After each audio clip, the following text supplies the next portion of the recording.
Olá, está começando mais um Meio Ambiente por Inteiro, o programa que discute e analisa temas que fazem a diferença no dia a dia de todos nós. O carvão mineral é um combustível de origem fóssil encontrado em jazidas localizadas no subsolo terrestre. Ele é a principal fonte de geração de energia elétrica no mundo. O carvão é muito usado em usinas termoelétricas e indústrias de siderurgia. Mas a queima deste minério para gerar energia lança no ar partículas sólidas e gases poluentes que contribuem para o aumento do efeito estufa e para o aquecimento global.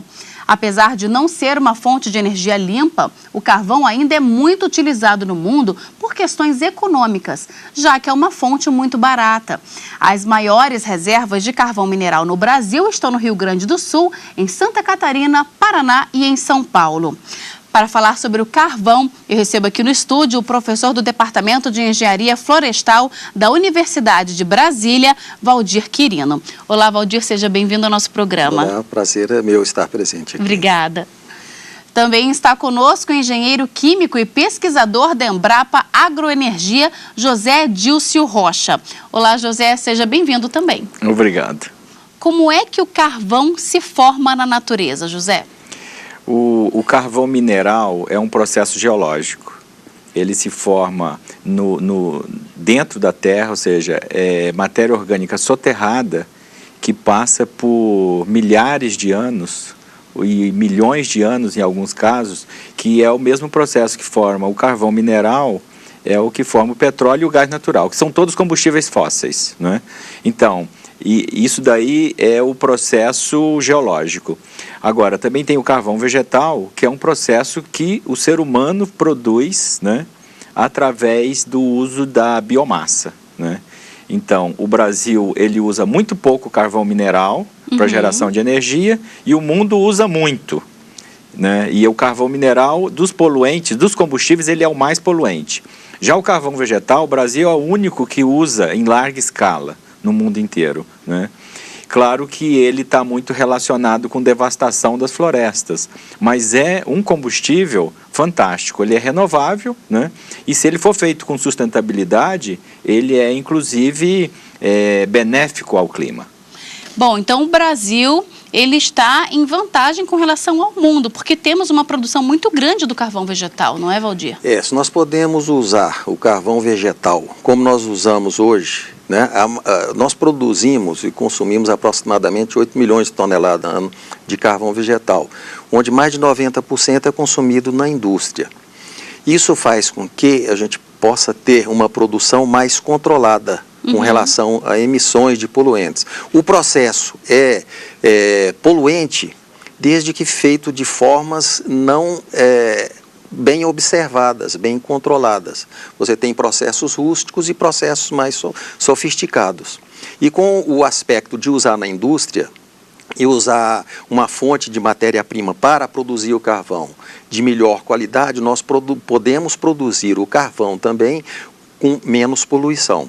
Como você disse na abertura do programa, os estados da região sul, que são produtores, ou seja, eles têm várias jazidas de carvão mineral, eles também têm as termoelétricas, que queimam carvão mineral, né? Então, isso daí no mundo inteiro é muito comum. Os países desenvolvidos têm a maior parte da geração termoelétrica baseada em carvão mineral. Tá? Agora, também tem novas tecnologias que diminuem a emissão de poluentes, né? Por exemplo, a chuva ácida, né? Está relacionado com a emissão de enxofre, que é muito alto no carvão mineral. O carvão vegetal praticamente não tem enxofre, né? O que é ruim no carvão vegetal hoje no Brasil, por exemplo, que é o maior produtor, praticamente o único produtor mundial em larga escala, são os processos usados de baixa tecnologia, né? A questão da mão de obra, que não é valorizada, né? E o uso de matéria-prima de origem desconhecida, né? E muitas vezes ilegal, né?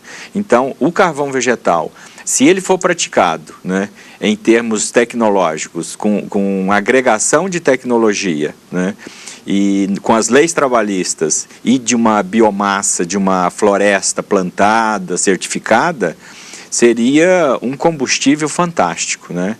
Isso daí no Brasil não está sendo muito levado a sério, né? Por várias questões. Por quê?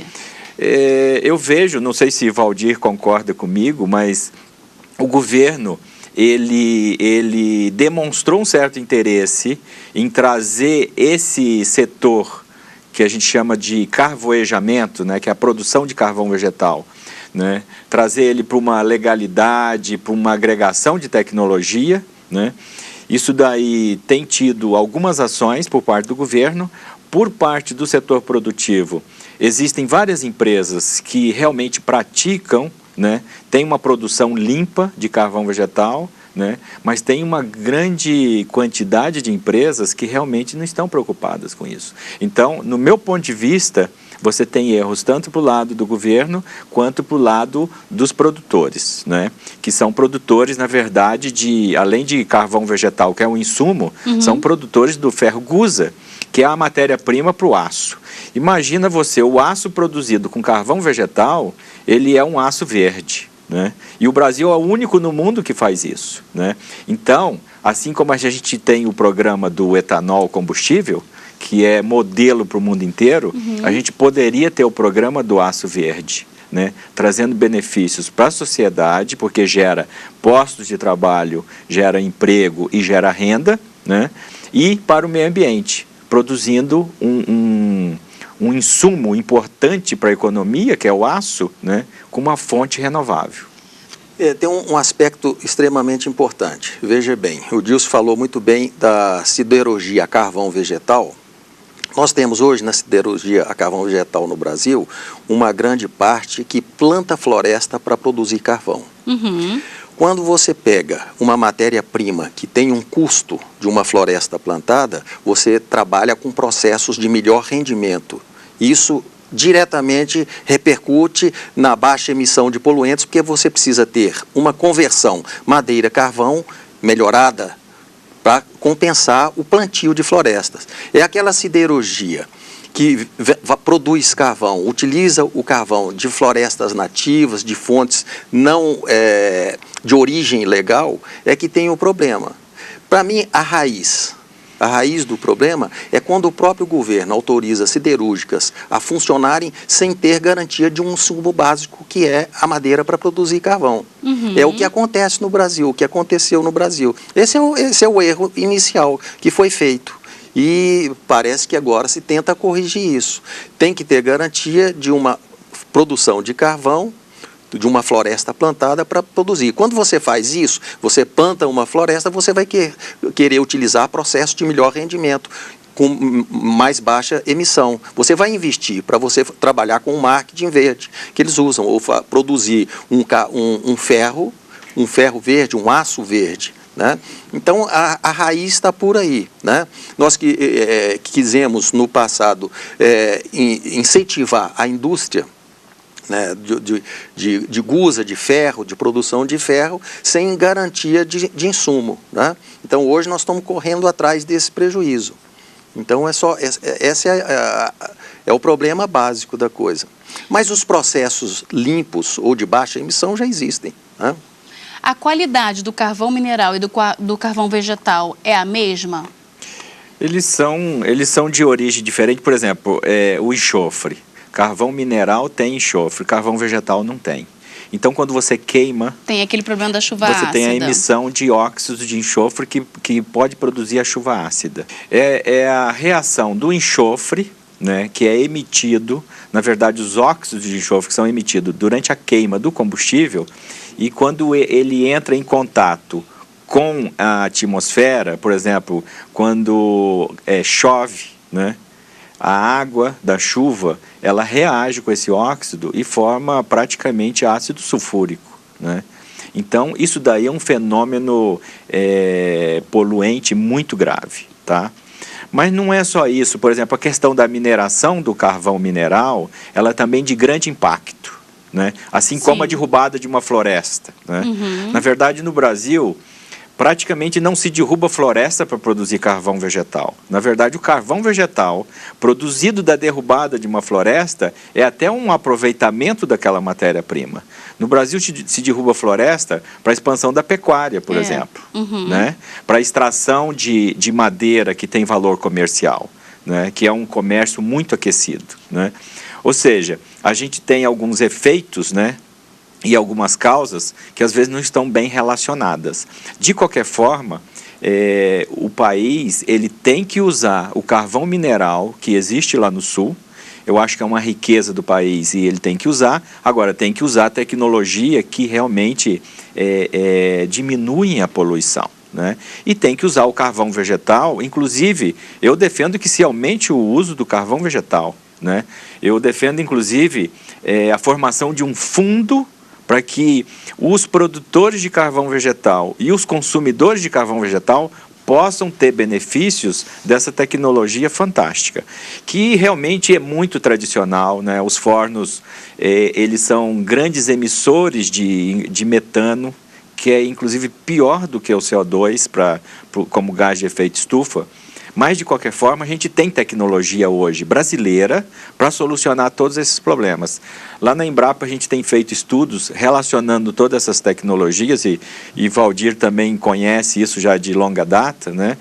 Que são tecnologias, digamos assim, elas são mais caras do que as usadas hoje, mas elas evitam a emissão, inclusive aumentam a rentabilidade do setor, porque recuperam outros produtos. Mas essa tecnologia, ela vem sendo aplicada, Valdir? Vem. Ela já tem empresas verticalizadas na produção, que produzem o seu carvão a partir de florestas plantadas, que têm o interesse de aplicar a melhor tecnologia, inclusive para aproveitar o que eu falei do marketing verde, que elas estão poluindo pouco, produzindo carvão, utilizando o carvão vegetal, que é benéfico com baixa emissão de poluentes na atmosfera. Mas eu queria salientar um outro ponto que o Gilson falou e é muito importante, é que nós somos um país riquíssimo em biomassa, talvez o mais rico do planeta em biomassa. E nós precisamos utilizar essa biomassa.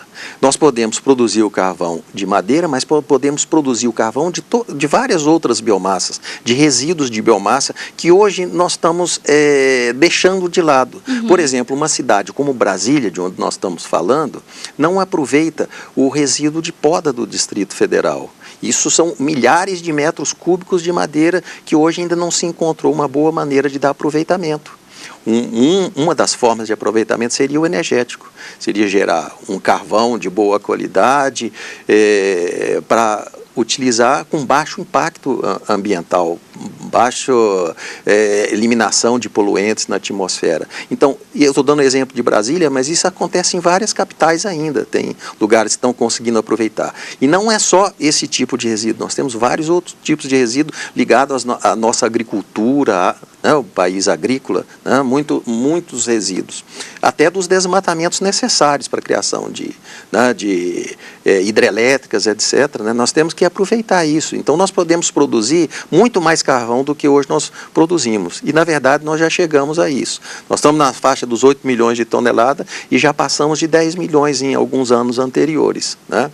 Então, significa que nós estamos aproveitando menos a nossa biomassa. Uma coisa que o Brasil tem um grande patrimônio, tá certo? A gente vai continuar com a nossa conversa, mas agora vamos para um breve intervalo e daqui a pouco estamos de volta com mais Meio Ambiente por Inteiro. Não saia daí.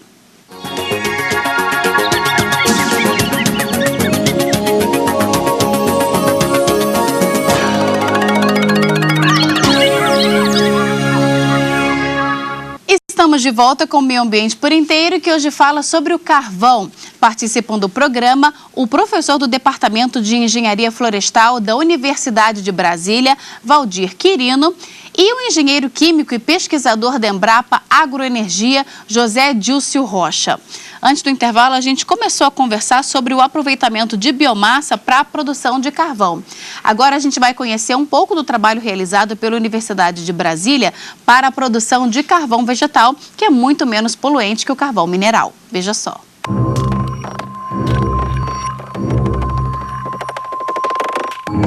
No Brasil, a vegetação mais usada para a produção de carvão é o eucalipto, mas os ambientalistas viram no desperdício uma uma nova possibilidade: carvão feito de bambu. Essa foi a descoberta do Serviço Florestal Brasileiro. Desenvolvendo uma pesquisa junto com o pessoal da UNB sobre o bambu, a gente percebeu que sobravam muitas aparas de bambu na coleta para poder ser utilizado desse bambu na construção civil, né? Produzindo casas, quiosques, bangalôs, enfim.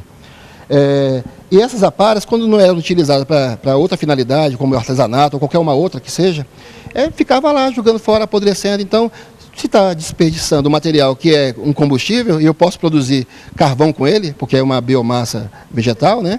Então a gente propôs esse projeto de produzir carvão a partir do resíduo de bambu. O que sobra vai direto para esse reator. A 450 graus Celsius, os pedaços de bambu queimam até virar carvão. O processo dura, em média, 4 horas. A principal vantagem do carvão vegetal é que o mesmo gás carbônico que é liberado durante a queima é absorvido depois na formação de novas plantas, fechando assim um ciclo completo. O mesmo já não acontece com o carvão mineral extraído das jazidas.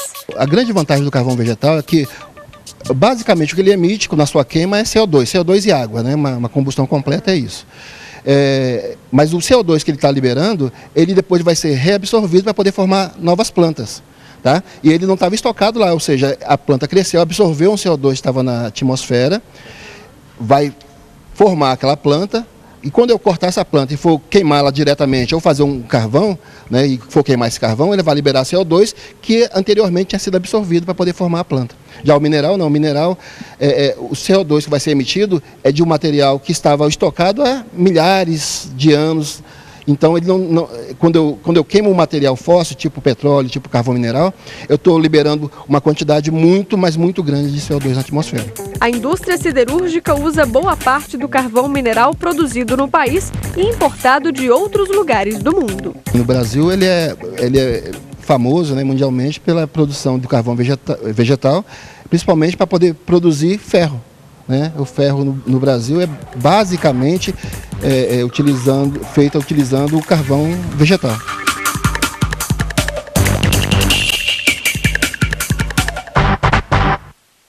Valdir, o bambu já é largamente utilizado, não é? Para outras finalidades. Energeticamente ainda é pouco utilizado no Brasil, apesar de em outras partes do mundo, como na China, no Japão, eles já utilizarem carvão de bambu, inclusive para uso medicinal também. E nós estamos descobrindo aqui que nós podemos implementar também o bambu, plantar como se planta o eucalipto, e inclusive com um bom rendimento. Os rendimentos de bambu por área plantada são bastante semelhantes, próximos ao eucalipto. Então, é uma grande possibilidade. O processo de produzir carvão a partir do bambu é semelhante à madeira, né? Você viu na exposição aí que você tem peças muito grandes de bambu, né? Semelhante a um tronco, inclusive com o tamanho e dimensão ideal para carbonização. Então, é bastante viável isso. Interessante foi o que ele destacou, que nesse processo fecha-se um ciclo, não é? Fala um pouquinho mais sobre isso, José. Os combustíveis renováveis, tipo a biomassa, ela tem um ciclo fechado do carbono, né? Ou seja, a planta ela absorve CO2 para crescer, depois você usa, né, queima o combustível e ele emite CO2. E esse ciclo ele se renova constantemente. Já nos combustíveis fósseis, o que acontece?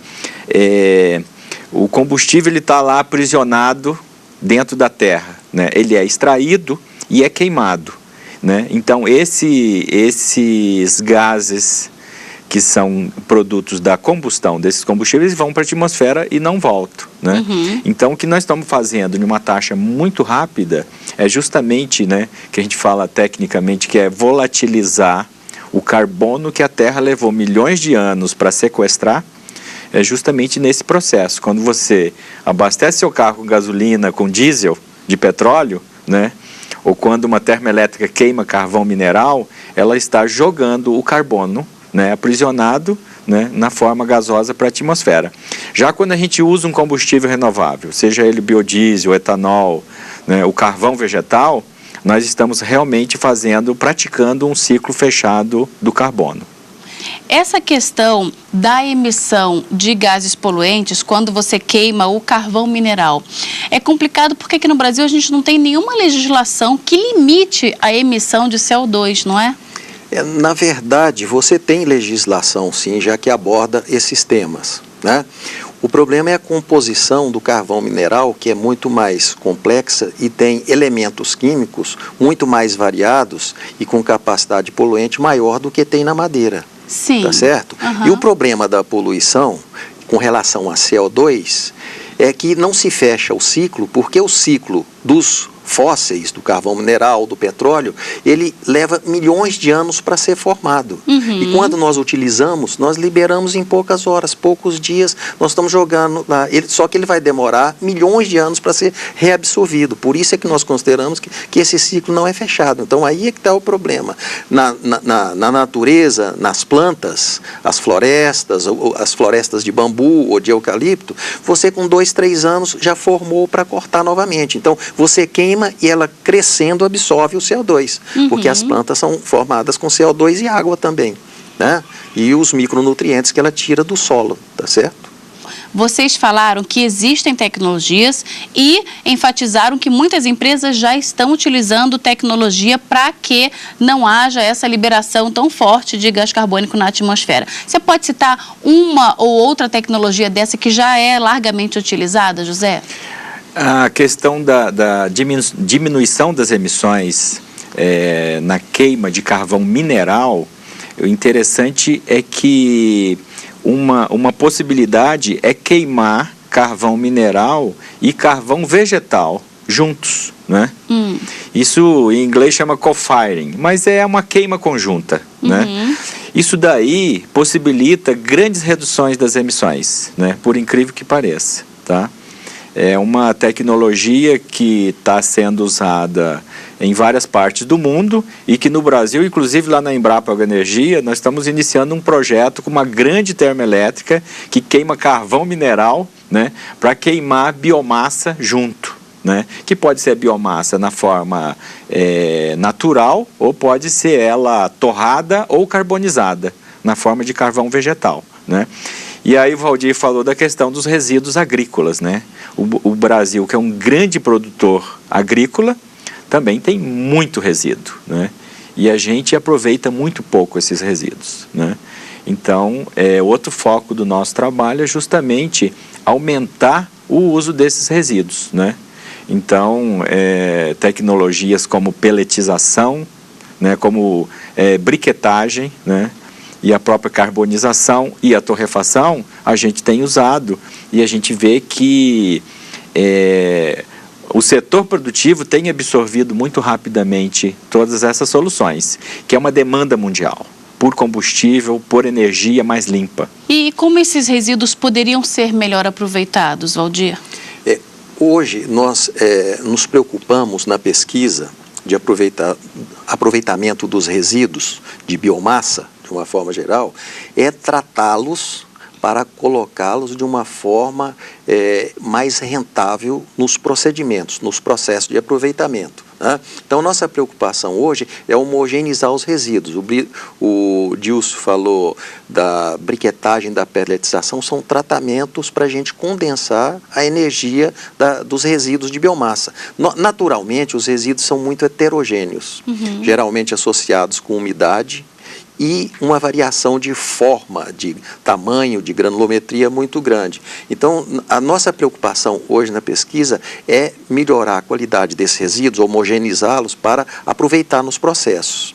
Então, nós podemos transformá-los em qualquer material que seja bem aproveitado num processo industrial. E é isso que a indústria precisa. Nós temos muitos resíduos e temos a demanda muito grande de energia de biomassa, né? Só nós não utilizamos mais por uma adequação melhor desses resíduos de biomassa. É o que hoje nós fazemos na pesquisa, na Embrapa, no Laboratório de Produtos Florestais, que você mostrou aquela pesquisa sobre o bambu em vários outros centros, outras universidades hoje. É trabalhar com o resíduo para melhor transformá-lo em energia. E como você mesmo disse, José, a demanda só vai aumentar, não é? Pois é, na verdade a população mundial está aumentando muito rápido, né? Então a demanda por energia ela também cresce muito, né? Existem países que têm uma demanda reprimida muito grande, né? O Brasil, por exemplo, a gente pode aumentar em muito, né? Inclusive para exportação, né? Que é um mercado que nos interessa muito. Isso é muito importante. Não só nós podemos utilizar muito mais resíduo de biomassa, energia de biomassa, produzir mais energia a partir da biomassa, como nós podemos usufruir de comercializar e exportar isso. O Gil falou isso muito bem. O mundo fica de olho na nossa energia de biomassa. Como eu falei no início, nós somos um país riquíssimo em biomassa e nós ainda estamos tirando pouco proveito disso, né? Essa é a nossa preocupação hoje, atual na pesquisa, é conseguir disponibilizar essa biomassa para aproveitamento energético, inclusive para substituir carvão de lenha, de floresta, a gente aproveitar os resíduos que já estão aí disponíveis. Então essa é uma fonte da pesquisa muito importante hoje. Muito obrigada pela presença de vocês aqui no nosso programa. Obrigado pela oportunidade. Muito obrigado.